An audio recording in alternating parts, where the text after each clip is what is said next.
my name is Sister Lizzie Ruth. I'm Anglican, and I'm a sister of the community of St Mary the Virgin in Wantage. In this video, I'm going to be focusing on our ministry.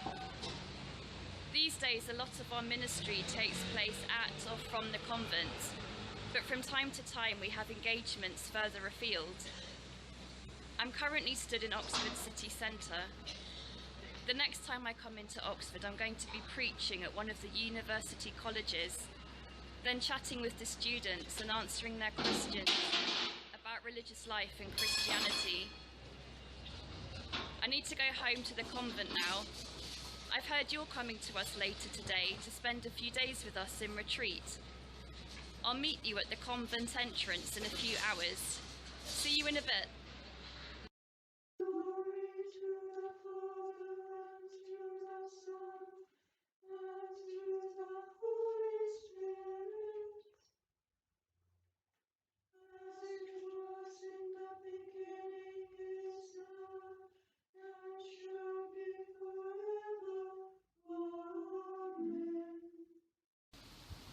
Hello, welcome to our home, St Mary's Convent. I hope you had a good journey here. Come on in. This is our main entrance for guests. We call it our welcome area. Behind me is where the sisters sometimes have coffee with guests, especially on a Sunday morning after the Eucharist.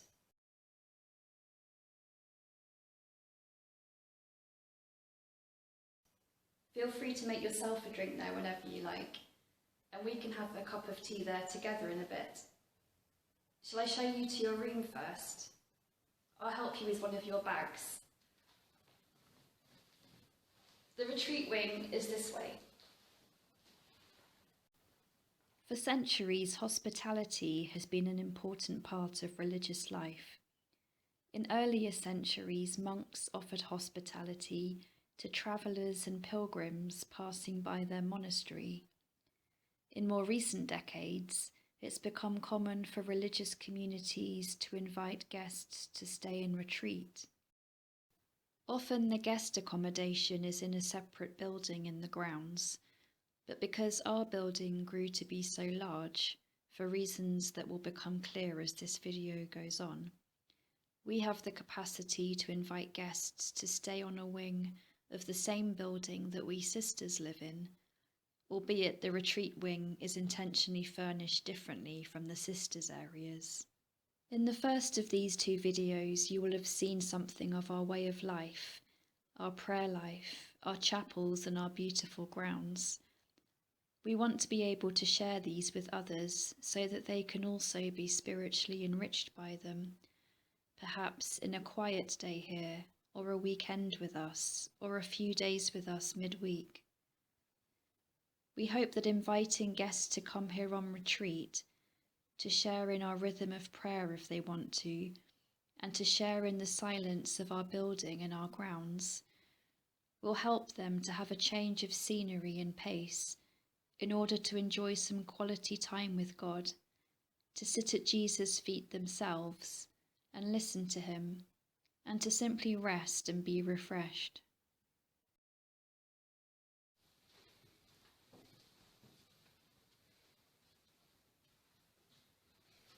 I'll whisper so that we don't disturb any other guests. Here's your room, John of the Cross. I'll give you a chance to put your bag down and have a look around your room, and then I'll show you some of the other rooms up here on the retreat wing.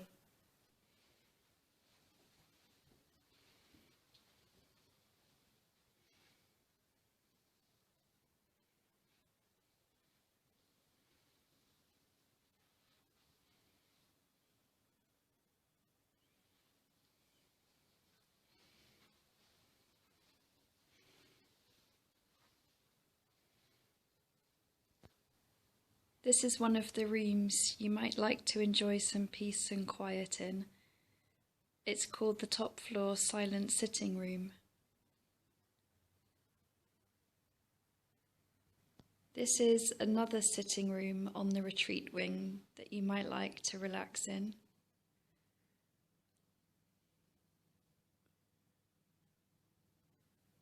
And while you're in retreat here, you might enjoy doing something creative here in the retreat wing art room.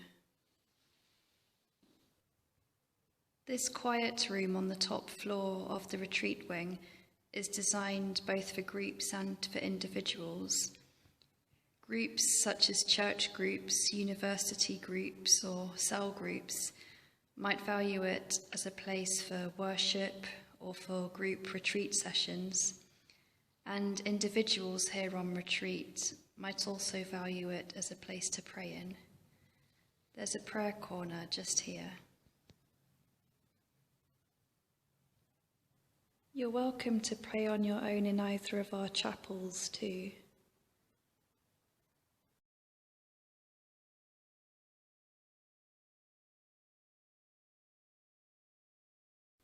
Something I put a lot of work into a while back as part of our ministry towards guests was I put together various cards that people in retreat might find helpful to pray with. Some of them are bits of spiritual writing, some of them are poems, and then some of them are pictures that people might find helpful to pray with. One form of ministry that our sisters have been involved with for years is leading quiet days or retreats open to anybody. They might use this quiet room for one of those quiet days or retreats. Soon I'm going to be leading a retreat specifically for people who haven't been on a Christian retreat before. I'm hoping to make it a regular offering. Let's go back down to the ground floor now. You will want to know where you're eating. Our guest ministry and our building and grounds are larger than our current number of sisters can realistically oversee on our own, so we're extremely grateful for a variety of members of staff with different skills who support us.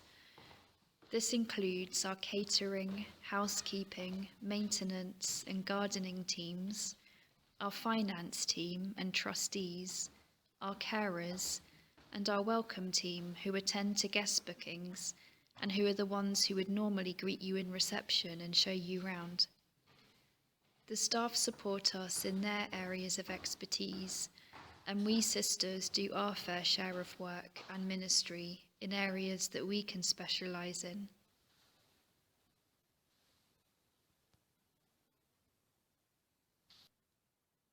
This is the retreat refectory where you'll be eating your meals. I think it's a beautiful room. Eating in here is very relaxed. You simply serve yourself, then leave when you're finished. Any guests who are here at the convent for Sunday lunch eat with our sisters in the sisters' refectory. Talking of eating with the sisters, shall we have some tea and biscuits together? And I can talk to you about our community's ministry beyond this retreat wing. Please do have a seat. What can I make you to drink? Our ministry, where do I begin? Let's go back to our founder, William John Butler. You'll remember him from the previous video. William John Butler's original vision was for a community of teaching sisters. This was at a time when there was no national education system. From the beginning of the community of St. Mary the Virgin, the sisters set up and taught in a school in Wantage for girls. They combined a general education with a Christian education for these girls. As well as more general schooling, from quite early on in its history, the sisters also set up and ran here in Wantage what we might now call a teacher training college, so that older girls could be trained to become teachers themselves. Another pressing need at the time, around the 1840s and 50s, was the lack of care for young women who were considered wayward and who needed extra support. These women may have broken the law or got caught up in prostitution, been in relations with men outside marriage, or just been generally out of control. Our contemporary way of thinking will immediately identify the fact that many of these women may have been victims of circumstances that weren't their fault, Perhaps they were trapped in poverty or had been in abusive relationships. Perhaps some of them had been approached by men in a non-consensual way, or perhaps some of them had what we now know to be mental health or emotional behavioural problems. Back then there was little support for such women, so the early CSMV sisters did what they could to help. The very first sisters lived in little houses around Wantage. In the mid-1850s they moved into this convent, which was smaller at the time. The sisters brought the young women they were supporting with them to live here in the convent with them, not as nuns, but benefiting from the rhythm and order of the sisters' way of life, from the knowledge of God's love that was gently imparted to them through the sisters, from the growing sense of self-worth that the sisters tried to instill in the women, and from the practical skills such as housekeeping and sewing and embroidery that the sisters helped train them in that would help open up better prospects in these women's futures. The average stay of a woman being supported here was 2 years. By then they would hopefully leave quite transformed. So as well as this building being a convent since the 1850s, for its first decades it was also a kind of Christian rehabilitation home for women who needed extra support. So we've seen that right from the start of the community of St. Mary the Virgin, 2 strands of ministry were set up, education on the one hand and support of women on the other hand. Let's now briefly see how both of those strands developed over the years. As more and more sisters joined the community, sisters were sent out to teach further and further afield. Sisters eventually found themselves teaching in schools around the country. One such example would be St. Dunstan's in Plymouth. As time went on, CSMV sisters were also invited to serve and teach in other countries, especially India and South Africa. We still keep in contact with and financially support some of the ministries we used to have in these countries. Eventually, a national education system came into being. This meant that in more recent decades the sisters did less full-time teaching in schools, but instead continued their more specific Christian education strand. Sisters would go into schools as visitors to give talks or assemblies, or to help children explore their own spirituality. Sisters would give talks to adults too, in various settings, or would be invited to preach. Some more academic sisters wrote books about Christian theology or spirituality, which were published nationally. These were all continuations of the education strand of our ministry. One of the things we're able to do in a present-day continuation of our teaching ministry is to share some of our property to benefit others in education. We have a building we own nearby that we converted into flats, specifically for new teachers to be able to live in them at more affordable rents. This really helps the new teachers, and their rent in turn helps fund our life and ministry here. In a similar way, we've also turned 2 small parts of our building into quiet office space for local teaching trusts that each serve several local schools. We sisters ourselves have quite strong connections with some of the local schools. Just a few weeks ago, one of our sisters went to be part of a school assembly at a school in a neighbouring village. We also have a strong link with the primary school here in Wantage, which I'll tell you more about later. In terms of teaching and preaching, I recall that before COVID, one of our sisters was invited to preach at a church a few miles from here about contemplative Christianity. I've already mentioned that soon I'm going to be preaching at an Oxford University college, then answering students' questions. Another of our sisters was invited to preach at a different Oxford University college, and she was involved in a week-long event at Oxford University, helping students learn about religious life. The other year, one of our sisters was invited to spend a whole week at Exeter Cathedral, giving daily talks on the subject of contemplative prayer. Would you like another biscuit or some more tea? As more and more sisters joined the community of St. Mary the Virgin, the sisters were able to support more women in different ways, as they kept themselves aware of the needs of the time. As well as the ministry with young women here at the convent, the sisters set up or took over the running of various homes. In some of the homes around the country, sisters would live with and support pregnant unmarried women. As time went on, sisters also branched out into other forms of ministry, serving in homes for women with learning disabilities, for the elderly, or for women with alcohol addiction. At its peak, the number of sisters in our community easily exceeded 100. At any given time, there would be dozens of sisters serving in dozens of schools and homes and parishes around the UK, as well as a number serving in India and Africa. On top of this, there were also around 80 sisters living here in the convent, which is why the building had to keep being extended and why it's so large today. Another form of ministry not so specifically focused on women that CSMV sisters have traditionally been part of is parish ministry.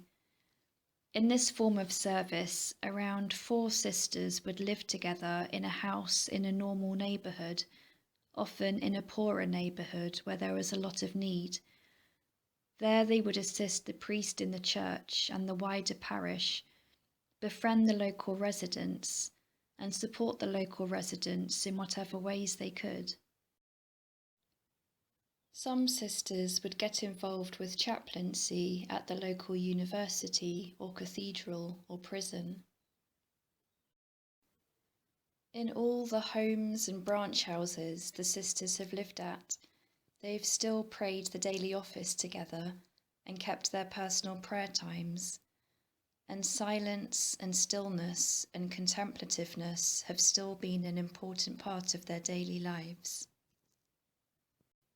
At present, we don't have enough sisters here at the convent to be able to serve in a branch house also, but who knows what God will do next. Perhaps God has led you to this video because you're called to be a future CSMV sister. In the present day, we're keen to keep aware of today's social needs, and particularly issues facing women in the 21st century. And we support some projects financially as well as through prayer. We support a home in South Africa for women with learning disabilities, Irene Homes. And in this country, we're currently supporting the Madai Trust, which cares for women and men who have been victims of modern-day slavery. A few months ago, one of our sisters went to visit their base and heard from some of the individuals who are supported there. So that gives you a flavour of the main strands of our ministry, past and present: education, supporting women, and general parish ministry. It would be interesting to ask some of the other sisters to name some of the places they've lived and served as sisters. My main place has been the convent, but I've had several adventures out. I've worked with 2 mother and baby homes, one in Stamford Hill and one in Chester, and I've helped with the mentally handicapped at Alton, and my last 4 years away was looking after women alcoholics Harpenden in Hertfordshire, and I've also been very lucky in being able to learn and to do church embroidery here at the convent. When I was a novice sister, I lived at our house in Leeds. There were 4 of us, and it was an inner city area, and I was involved with the Leeds University chaplaincy. And then I was also at our house in Smethwick in the West Midlands, and again an inner city multi multicultural area, and I was part of the Birmingham Cathedral chaplaincy. And then when we had a presence in South Africa, I lived at our house in Benoni near Johannesburg, and there were 3 of us there involved in various ministries, including work with young people. I started off as an aspirant and then a postulant in South Africa at Irene Homes. It was a home for disabled women. I did most of my membership there, and then came over to Wantage. Before profession, I joined the Habit Room. That's where I was involved in making the sisters' clothing. I also belonged to a disabled group in Wantage, and our ministry between, it was a disabled group for all kinds of people with a disability. That was there. And then I was moved down to Wantage Nursing Home with one sister, but there was another sister living there while I used to go and visit her, and I felt my ministry there was to look after my sisters there, and also my connection with the parish church, and this being me as a sister there, and my life is still living as a religious in a secular situation. I think the earliest one I remember was a house we had in the Banbury Road in Oxford for women student residents, and there was very good exchange. We got to know some of the students quite well, and enjoyed it. I lived not at great length in a house of flats that we had women suffering from alcohol addiction, and it could be a bit fraught, but they settled down once they'd got the hang of the setup. The thing I most remember about working there was we had some kind of a play we put on. The residents with the sisters sharing in the acting and having a laugh and dressing up. So yes, it's something about getting through to people there in what works for them, what isn't threatening, what affirms them, and just being alongside. Oh yes, and then a marvellous house we had in Smethwick in the Birmingham conurbation. I was in my 30s when I joined the community, and I've been living in 2 cultures really, because I had lived in India as a child growing up, and then I went to India again as a sister. We had worked there from early days, so I had many old girls still come and see me who had been at the school either in Wantage or in Pune in India. So the school in Wantage was the school that we ran right from the beginning, St Mary's School, Wantage, which was a boarding school. I taught English language and literature and scripture, and then later on, when I went to India, I taught the same, but with a vastly different group of girls. I also had 6 years at our house in a highly populated area of Birmingham called Smethwick, where there were many Sikhs, Muslims and Hindus, so I talked to them and listened to them. For a long time we had done work for unmarried mothers, because in those days they were social outcasts. So we ran mother and baby homes in several places. It was wonderful, really, seeing these girls unbend from being frightened and being treated as social outcasts, as they were in those days, to becoming resourceful and loving women. And most of them were able to keep their babies, which was obviously the best thing for them. There are a few more things I could say about our present day ministry, but it will soon be time for Vespers. Shall we go to chapel together?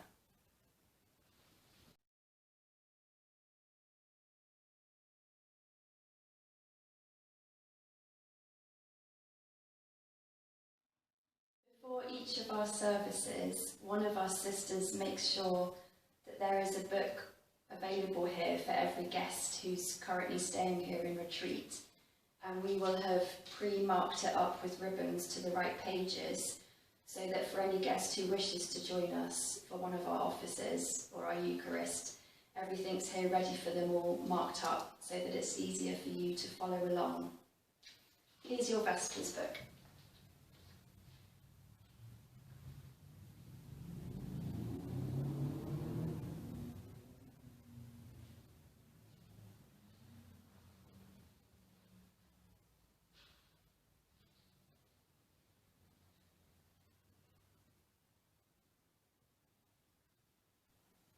You will have noticed that we pray a lot of psalms in our offices. The psalms contain a whole range of human emotions and life situations. So as well as us reading the news and finding out about what's going on in the world through our conversations with other people, the psalms themselves in our services remind us of the needs of others. And actually, as we pray the psalms with other people on our hearts, that in itself is a way of us praying for other people. Also in our morning Eucharist, we have a part of the service that's devoted to praying for others. This is our main prayer request board behind me. It's interesting that when we use the word ministry, we tend to automatically think of people who are out there sort of more physically helping others. But you could say that in a way the best help you can give somebody, or the most effective ministry, is actually to pray for them. I found that it's often the most contemplative Christians, or perhaps the Christians who are least able to get out and about, who are actually at the forefront of the ministry of intercession, and who are actually the most in touch with the needs of others, and who are most caring of others and most wanting to give their whole life for the sake of others somehow. That leads me on to mention our infirmary wing sisters, who live just down the corridor here beyond chapel. All our infirmary wing sisters used to be very physically active in other countries as well as this country, and now they minister in different ways.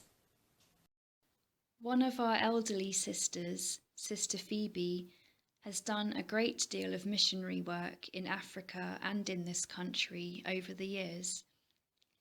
Later on in her life, she was referred to as a retired missionary, and she quite rightly responded, I am not a retired missionary. I am still a missionary.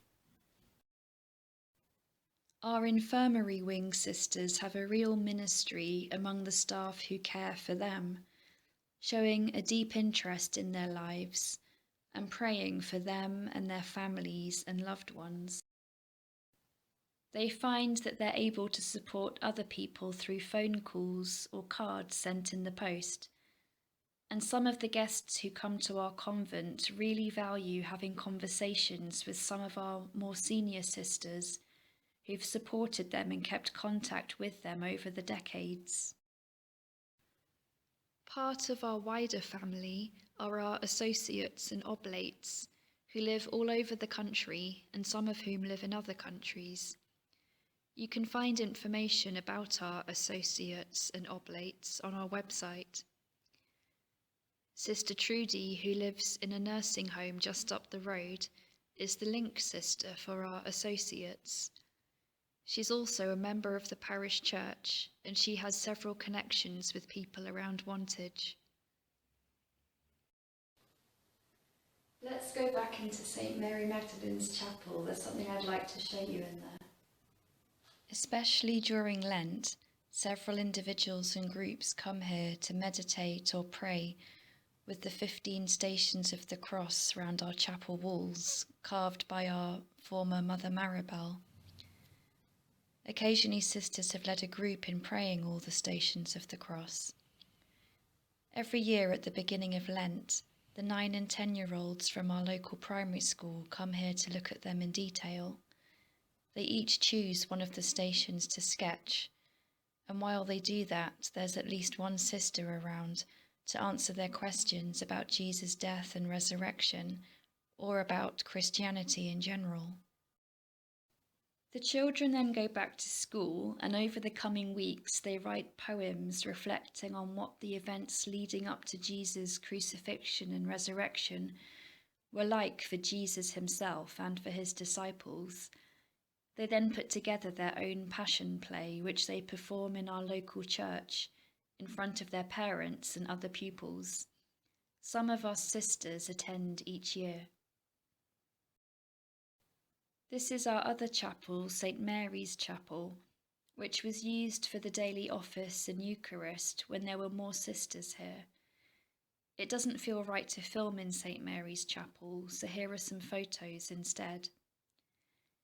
We look for ways of sharing it with others and using it as an opportunity for ministry.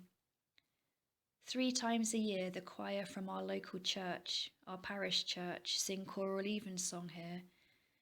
We get a large congregation and we all have tea and cake together afterwards. Each year we have our Oblates Day Eucharist in here. I was invited to preach at our most recent Oblates Day Eucharist. We invite guests who are here on retreat to make use of this chapel for their own prayer.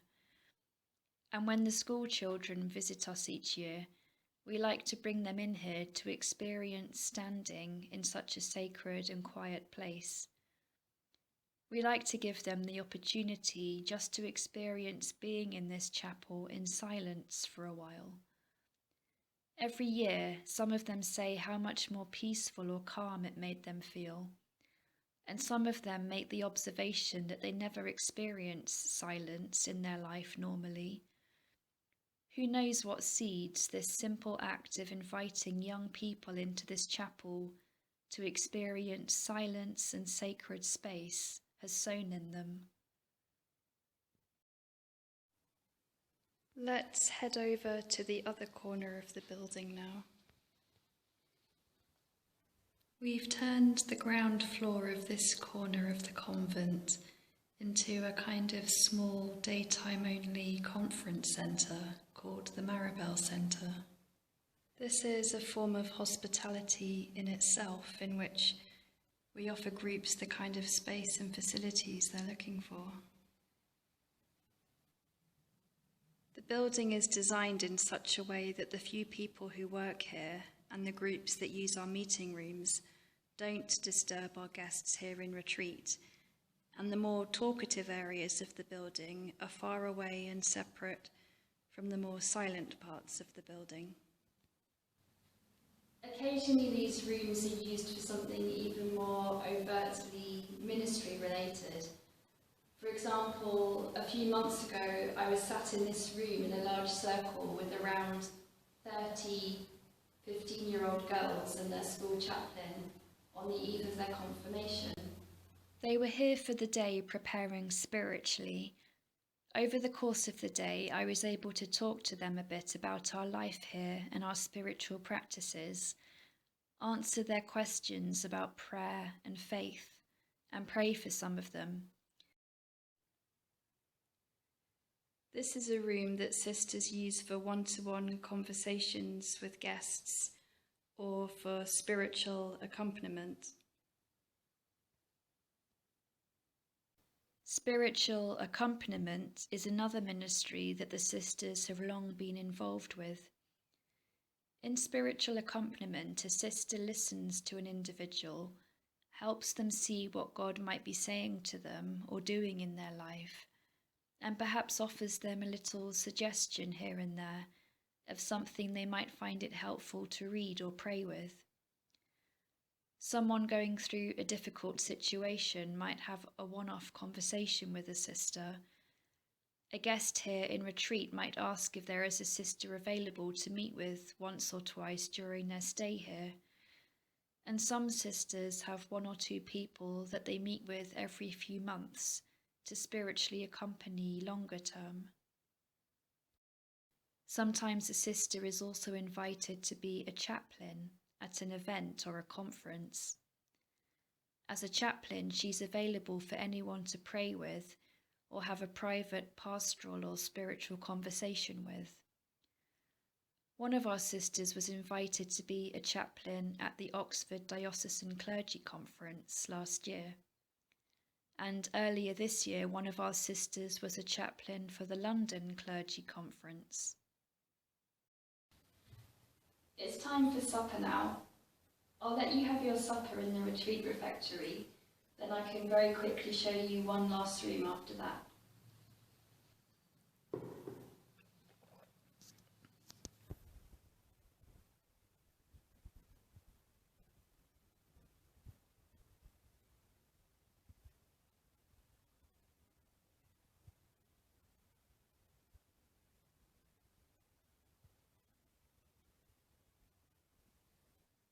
The last room to show you that has some link with ministry is this room specifically for the sisters to host certain guests in. Earlier in the year, we had the privilege of a visit from some Christian guests who had to flee for their lives from Iran because of their faith and now live not far from here. We invited them to join us for our Eucharist, and one of them read out the day's Gospel reading in their own language of Farsi. We then had coffee with them in this room. Some of them shared their stories about what it's like being a Christian in Iran and the difficulties of their journeys across Europe to seek refuge here in the UK. It was very poignant, and we valued being able to learn about the persecuted church and asylum seekers through first-hand accounts. Well, I hope that all of that gives you a feel for our ministry. I say our ministry, it's not our ministry, it's God's ministry that we simply make ourselves available to. Well, it's time now for me to have some prayer time before Compline, and I'm sure that you will want to unpack your bag and explore and enter into the silence of your retreat. So I hope you have a lovely stay with us and a really enriching retreat, and I will see you around the building and around the grounds in the silence.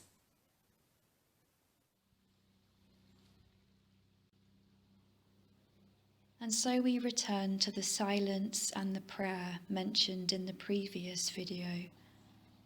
Our lives as CSMV sisters, a blend of Mary and Martha, gently alternating between silence and conversation, work and stillness. Saint Dominic said, "Contemplate God and share the fruits of that contemplation." That's what we seek to do. Our prayer times and spiritual reading aren't just times for our own enjoyment and benefit, nor are they times to increase our head knowledge about God. They're times for us to know God personally for ourselves at a deeper and deeper level, so that we can minister to others from a deep place of our own relationship with God. Being active sisters with a strong emphasis on prayer and stillness and silence, we seek to be reservoirs of God's love and peace. There are many loving people of different faiths and no faith who serve selflessly and make a real difference in the world. We're just one drop in the ocean.